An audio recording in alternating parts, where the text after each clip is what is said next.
तो guys finally आ गया हमारे पास सैमसंग का Galaxy S24 फैन एडिशन और इस बार सैमसंग ने इसको फ्लैगशिप जैसा बनाने के लिए कोई कसर नहीं छोड़ी। Listen to this.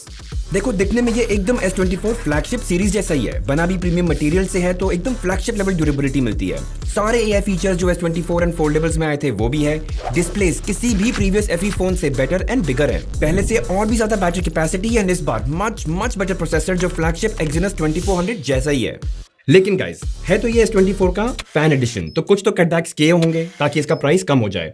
तो उन सारी चीजों की हम बात करेंगे, इंक्लूडिंग जो इसमें नया Exynos 2400E चिप है और इसकी जो प्राइसिंग है। लेकिन सबसे पहले बात करते हैं कि ये फोन जब आप खरीदेंगे और हाथ में लेंगे तो कैसा लगेगा। तो गाइज ये FE फोन पहले से साइज में बड़ा है, जिससे आपको बड़ी बैटरी, बड़ी डिस्प्ले एंड ओवरऑल बड़ा साइज भी फील होता है। साइड फ्रेम एल्यूमिनियम का है, मैट फिनिश भी है जो पर्सनली मुझे बहुत पसंद है। बैक में भी ग्लास है तो पूरा कॉम्बिनेशन डेफिनेटली बहुत प्रीमियम फील देता है। एंड जो साइड बटन्स की विड्थ है इतनी अप्रोप्रिएट है तो उसकी एक्सेसिबिलिटी काफी कमाल की है।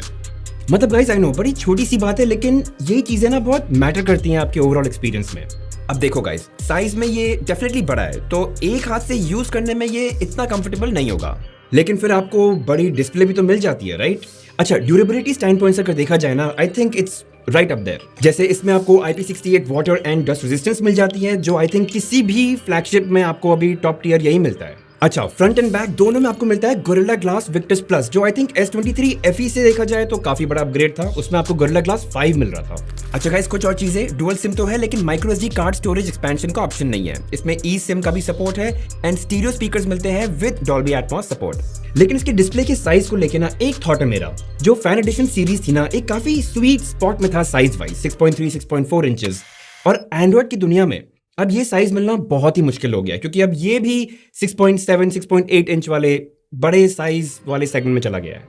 मतलब अगर देखा जाए तो ये S24 प्लस के डिस्प्ले साइज के बराबर हो गया है। हाँ, लेकिन एक बात तो माननी पड़ेगी, S23 FE के मुकाबले इसमें साइज बैटरी का भी बड़ा है और स्क्रीन का भी बड़ा है, लेकिन फिर भी ये वेट वाइज सिर्फ 4 ग्राम ज्यादा हुआ है। तो ये सब तो ठीक है, लेकिन फ्लैगशिप के मुकाबले इसमें डिजाइन में क्या कटबैक्स हुए हैं? तो गाइस पहले इसमें आपको विक्टस प्लस प्रोटेक्शन मिलती है एंड विक्टस 2 नहीं मिलती जो S24 सीरीज में है। एंड दूसरा, ऑल्दो बैक इसका ग्लास ही है लेकिन वो प्रीमियम मैट टेक्सचर नहीं है जो अगेन आपको S24 में मिलता है। लेकिन ऑनेस्टली अगर देखा जाए तो ये चीजें कोई बहुत मेजर कटबैक्स नहीं है, लेकिन अगर इससे प्राइस कम हो जाता है और ये फोन आपको एक अच्छे दाम पे मिल जाता है तो आई think it's a good decision. और वैसे भी यार, अगर आप इस पे केस लगा लोगे जो आप लगाओगे तो ये सब चीजें और कम मैटर करती हैं। सो एनीवे, अब बात करते हैं डिस्प्ले की। एंड गाइस कमाल की डिस्प्ले 6.7 इंच है इस बार, तो पहले से सिग्निफिकेंटली बड़ा है कंपेयर टू S23 FE जो 6.4 इंच की डिस्प्ले के साथ था। और है वही flagship display tech, dynamic AMOLED 2x, 120 hertz की रिफ्रेश रेट, काफी वाइब्रेंट है एंड इसमें विजन बूस्टर टेक भी है जिससे इसकी आउटडोर विजिबिलिटी इज अनबीटेबल। मतलब पीक धूप में भी आप इसकी स्क्रीन को काफी इजीली देख पाएंगे। एंड S23 FE के मुकाबले इसकी बेजल्स कम हुई है, और देखो लगनी भी चाहिए बिकॉज डिस्प्ले भी तो बड़ा हो गया है पहले से। लेकिन क्या इसके बेजल्स और कम हो सकते थे? डेफिनेटली, मतलब कम बेजल्स किसको नहीं पसंद है। खैर, डिस्प्ले के मामले में कटबैक्स क्या किए हैं लोगों ने? हाँ, 2 चीजें हैं। और पहला, ऑल्दो इसका स्क्रीन साइज S24 प्लस जितना ही है लेकिन इसकी जो स्क्रीन रेजोल्यूशन है उससे कम है। But honestly guys I think वो अच्छी चीज है बिकॉज प्रैक्टिकली कुछ डिफरेंस आपको पता नहीं चलेगा, लेकिन बैटरी जरूर सेव होगी। और दूसरा, ये LTPO डिस्प्ले नहीं है, मतलब ये ना 60 एंड 120 हर्ट्ज के बीच में स्विच करता है, ना कि 1 से 120 हर्ट्ज। मतलब वो मेरे हिसाब से ना काफी इंपॉर्टेंट चीज है, इससे बैटरी में काफी इंपैक्ट होता है और आई थिंक S24 FE उस चीज से काफी बेनिफिट कर सकता था। लेकिन इन चीजों के अलावा आई थिंक एकदम फ्लैगशिप लेवल डिस्प्ले ही लगेगा ये आपको। खैर, अब बात करते हैं वो चिप की, Exynos 2400E। तो गाइस आप लगा लो ये ना फ्लैगशिप Exynos 2400 का कजन ही है, लेकिन एग्जाम्स में इसके नंबर थोड़े से कम आए थे। लेकिन गाइस प्रैक्टिकली स्पीकिंग आपको जो परफॉर्मेंस डिफरेंस है वो इतना फील नहीं होगा। तो आप जो भी चीजें करेंगे आपको उतना ही फास्ट या उतना ही स्नैपी फील होगा, और ये आता है 8 GB रैम के साथ। अब हाँ, ज्यादा रैम बेटर हो सकता है, लेकिन टेक्निकली स्पीकिंग 8 GB रैम 95% चीजों के लिए जो आप रोज करते हैं उसके लिए इनफ है। लेकिन जब Exynos की बात होती है ना तो लोगों को हीटिंग को लेके काफी इश्यूज होते हैं। तो गाइज ये टेस्ट करने के लिए ना मैंने गेम खेलने से पहले टेम्परेचर लिया जो 32-33 डिग्री सेल्सियस था, और फिर मैंने इसको max frame rate and high graphic quality में गेमिंग शुरू कर दी। एंड आई मेड श्योर कि मैं एक मल्टीप्लेयर गेमिंग ले रहा हूँ ताकि नेटवर्क रिलायबिलिटी को भी हम साथ साथ टेस्ट कर पाए। एंड गाइस ऑनेस्टली इस दौरान ना मैं ग्राफिक क्वालिटी को लेके ज्यादा इंप्रेस था। खैर 1 घंटा खेलने के बाद मैंने फिर से टेम्परेचर चेक किया और करीब 37-38 डिग्री सेल्सियस आया। मतलब गाइस अगर आपके डिवाइस का टेम्परेचर अबव 40 डिग्री सेल्सियस जाता है ना तो वो आपको थोड़ा ज्यादा गर्म लगेगा। और इस बार वैसे भी इन्होंने वेपर चेंबर जो कूलिंग में यूज होता है उसका साइज थोड़ा और बड़ा भी कर दिया है। तो परफॉर्मेंस के मामले में क्या कटबैक्स हुए हैं यार, देखा जाए तो जो Exynos 2400E है ना, ये फ्लैगशिप चिप Exynos 2400 का एक डाउन क्लॉक वर्जन ही है। तो परफॉर्मेंस मोटा मोटा आपको ऑलमोस्ट सेम मिलेगी। तो आप इसको ऐसे सोच लीजिए कि ये ज्यादा पावर एफिशिएंट भी होगा as compared to the Exynos 2400। लेकिन गाइस Exynos चिप के साथ ये एक इशू रहता है कि वो स्नैपड्रैगन चिप के कंपैरिजन में हमेशा थोड़ा ज्यादा जल्दी हीट होता है और शायद इसीलिए सैमसंग हर साल वेपर चेंबर का साइज भी बढ़ाता रहता है। लेकिन seriously guys from an everyday usage point of view ना आपको कोई कंप्लेन नहीं आएगी। चिप काफी केपेबल है और परफॉर्मेंस काफी स्मूथ है। खैर अब बात करते हैं कैमरास की। तो गाइस स्पेक्स वाइज तो ये S23 FE के कैमरा सेटअप जैसा ही है। आपको एक 50 मेगापिक्सल का प्राइमरी कैमरा मिलता है, 12 मेगापिक्सल का अल्ट्रा वाइड एंड 8 मेगापिक्सल का 3x टेलीफोटो कैमरा। बट चलिए ये तो सिर्फ स्पेक्स थे, राइट? सैंपल्स देखते हैं। वैसे गाइस ये सारी फोटोज आप खुद इवैल्यूएट कर सकते हैं। डिस्क्रिप्शन में आपको एक लिंक मिल जाएगा जहां से ये सारी फोटोज आप डाउनलोड भी कर सकते हैं, ठीक है? खैर फोटोज ये बहुत अच्छी लेता है, काफी वाइब्रेंट है एंड ऐसा नहीं कि ओवर सैचुरेटेड भी हो। ग्रीन्स को भी काफी नेचुरल कैप्चर करता है एंड ओवर शार्पन्ड नहीं है। स्काइज को देखिए, जबरदस्ती ब्लू नहीं कर रहा है जैसे पहले करता था, काफी क्लोज टू नेचुरल है। अच्छा फिर मैंने पोर्ट्रेट फोटोज ली, उसमें आप देखिए कि एज डिटेक्शन काफी अच्छा है, सब्जेक्ट को मस्त आइडेंटिफाई करता है। हाँ फोकस फॉल ऑफ जो है वो आई थिंक थोड़ा और नेचुरल किया जा सकता था। ये फोटो मुझे खास करके बहुत अच्छी लगी, बहुत ही सटल एंड नेचुरल कैप्चर किया है इसने। लेकिन यहाँ थोड़ा मार खा गया, जो चेन है उसको वो कैप्चर कर लेनी चाहिए थी बट उसने वो ब्लर कर दिया। होपफुली फ्यूचर अपडेट्स के साथ ये बेटर हो जाएगा। ह्यूमन पोर्ट्रेट्स इसने काफी अच्छी ली, चाहे वो मेरे फेस पे बहुत हार्श सनलाइट हो या सॉफ्ट सनलाइट हो, स्किन टोन्स अच्छे कैप्चर किए। अच्छा फिर मैंने लो लाइट में भी पोर्ट्रेट फोटोज लेने की कोशिश की जो काफी ट्रिकी होता है, but I was quite surprised, ये फोटो बहुत अच्छी आई। इंडोर्स भी जहां लाइटिंग इतनी ज्यादा नहीं हो, एज डिटेक्शन भी काफी अच्छी है, फोकस फॉल ऑफ भी अच्छा लगा, सो नॉट बैड। फिर गाइस जैसे जैसे शाम होती गई, लाइट कम होती गई, तो मैंने थोड़ी लो लाइट फोटोज लेनी शुरू की और काफी ठीक आई पिक्चर्स। मतलब बहुत ज्यादा नॉइज नहीं है, आप देख सकते हैं लाइट्स जो हैं वो ब्लूम नहीं कर रही हैं, तो आई थिंक वो सारी ऑप्टिमाइजेशन काफी अच्छी है। अच्छा गाइस इंडोर्स में भी ठीक फोटोज लिए हैं इसने, मतलब थोड़ी सॉफ्ट हैं, थोड़ी शार्प हो सकती हैं, लेकिन ओवरऑल देखा जाए तो इतनी बुरी नहीं है। बट अगेन गाइस आप डाउनलोड करके जरूर चेक कीजिएगा। अच्छा गाइस क्विकली मैंने थोड़े अल्ट्रा वाइड फोटोज भी लिए तो वो भी दिखा देता हूँ। काफी वेल डिटेल्ड है, वाइट बैलेंस जो है काफी हद तक प्राइमरी कैमरा के क्लोज ही है, लेकिन हाँ थोड़ी हल्की सी वार्म एंड कॉन्ट्रास्टी फोटोज लेता है as compared to primary camera, जो पर्सनली आप अगर मुझसे पूछे मुझे तो पसंद है।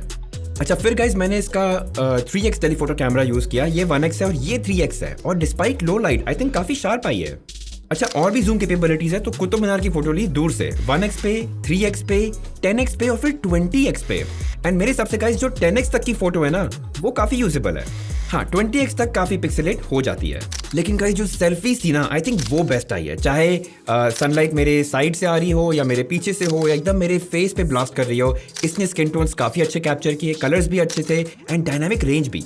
And guys lastly video sample भी देख लेते हैं। वैसे तो ये 8K तक शूट कर सकता है, लेकिन ये एक 4K 30 FPS का सैंपल है, काफी स्टेबल है और ये चेंजिंग लाइट्स को भी काफी डायनामिकली अडेप्ट कर लेता है। तो डिपेंडिंग ऑन क्या सिचुएशन है वो लाइटिंग को हैंडल भी कर लेता है एंड स्मूथली ट्रांजिशन भी करता है।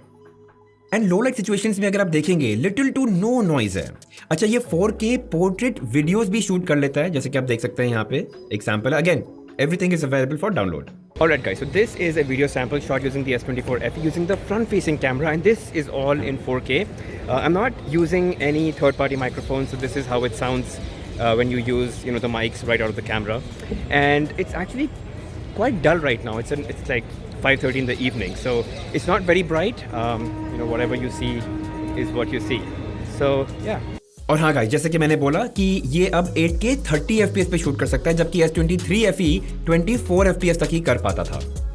तो गाइस ओवरऑल अगर मैं आपको बताऊं, पिछले साल के जो फैन एडिशन फोन्स निकले हैं उनके मुकाबले इसके कैमरा की performance is closer to the flagship phones. And guys जो ये Exynos 2400E चिप है, जो इसमें इम्प्रूव्ड ऑप्टिमाइजेशन एल्गोरिथम्स यूज हुए हैं और जो Galaxy AI बैकएंड में काम कर रहा है, उन सब से ओवरऑल काफी इंप्रूवमेंट मिली है कैमरा परफॉर्मेंस को। बट हाँ डेफिनेटली और इम्प्रूवमेंट की जा सकती है। आई एम एक्सपेक्टिंग कि Samsung over the next few months जो अपडेट्स निकालेगा उससे वो ऑप्टिमाइजेशन, वो एल्गोरिथम्स और इम्प्रूव कर देंगे।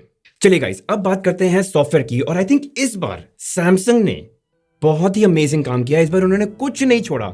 जो जो चीजें आपको फ्लैगशिप में मिलती है वो सारी चीजें इन्होंने एफई में डाल दी है। तो गाइस, इसमें भी आपको 7 जनरेशंस ऑफ ओएस अपग्रेड्स मिलेंगे एंड 7 साल तक के सिक्योरिटी अपडेट्स भी मिलेंगे।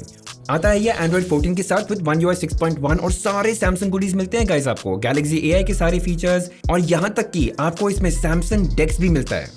और अगर आपको पता हो सैमसंग डेक्स सिर्फ फ्लैगशिप लेवल चिप्स पे ही काम करता है, तो definitely 2400E is in that zone.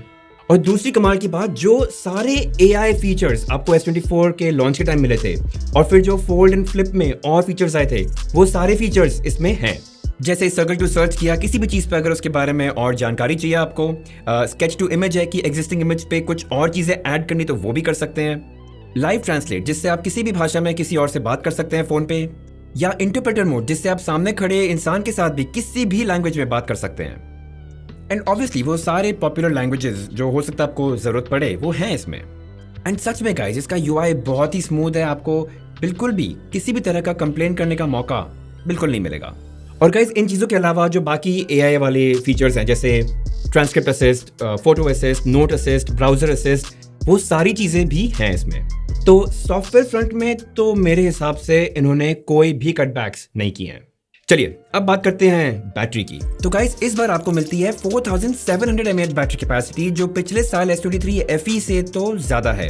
In fact अगर आप बैटरी के क्लेम्स देखें इनकी वेबसाइट पे, तो चाहे टॉक टाइम हो, चाहे इंटरनेट यूसेज हो, चाहे वीडियो प्लेबैक हो, सब केसेस में S24 FE ज़्यादा परफॉर्म करता है। लेकिन गाइस, अगर मैं आपको मोटा मोटा बताऊं ना, मेरे को 5 से 6 घंटे का ही स्क्रीन ऑन टाइम मिल रहा है, विच आई थिंक इज एवरेज। मतलब बाकी फ़ोन जिसमें आपको इस तरह की बैटरी कैपेसिटी मिलती है, इतना ही मिलता है।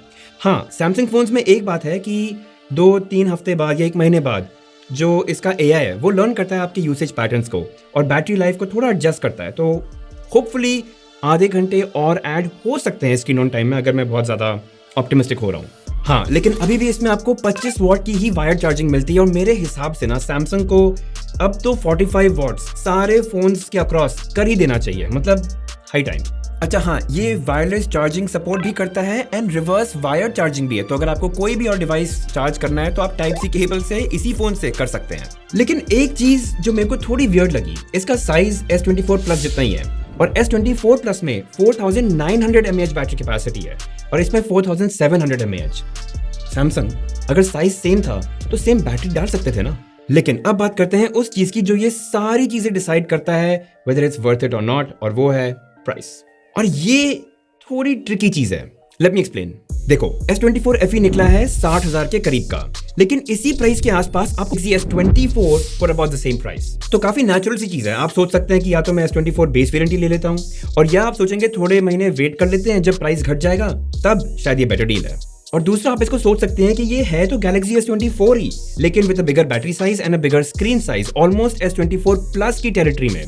तो लगा लो कि ये S24 प्लस ही है, लेकिन थोड़े हल्के कम प्राइस पे। मतलब डिपेंड ये आप पे ही करता है कि आपको क्या लगता है प्राइस को लेकर।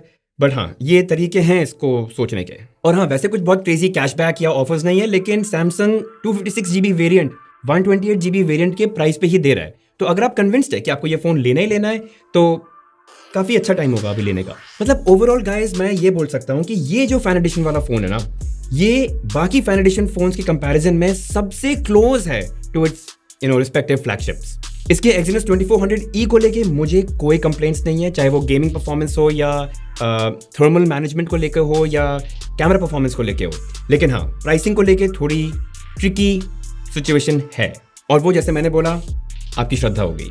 खैर, S24 FE पे इतना ही। अगर कुछ फिर भी रह गया हो मेरी तरफ से, अगर कोई क्लैरिटी नहीं मिली हो आपको, तो प्लीज़ कमेंट सेक्शन में ज़रूर पूछेगा। I will definitely respond. और अगर वीडियो पसंद आया, please hit that like button, subscribe जरूर कीजिए चैनल को, और वो बेल आइकन मार्क करके ना ऑल जरूर मार्क कर दीजिएगा, बहुत हेल्प मिलती है। मिलते हैं।